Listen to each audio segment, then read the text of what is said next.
Perceiving is probably the most important condition of being alive. It provides awareness of the world and defines what we call reality by organizing and interpreting information gathered from the limited band of reception of our senses. The purpose of our senses has been evolutionary. Their goal has been to establish reality as something that happens to us, but what we perceive is not what is out there.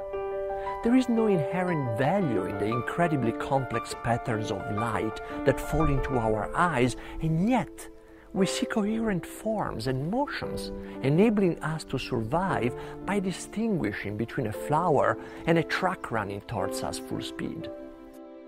If we realize that our sensory perception are only an evolutionary tool and not the ultimate reality, then we can start seeing life as a whole undivided totality of which we are an active part.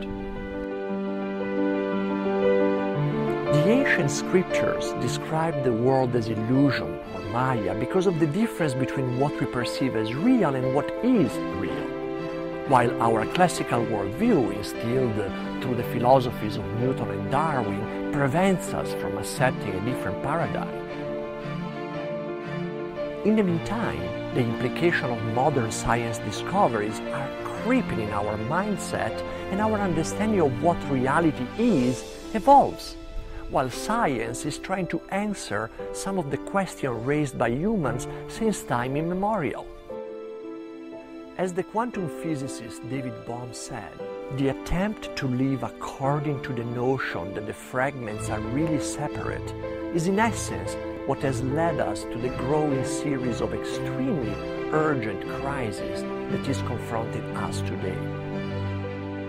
Perhaps the mystics are right stating that there is no inside self separate from the outside world, but rather one seamless intimate totality, always changing when viewed from the object perspective and never changing when viewed from the perspective of the totality.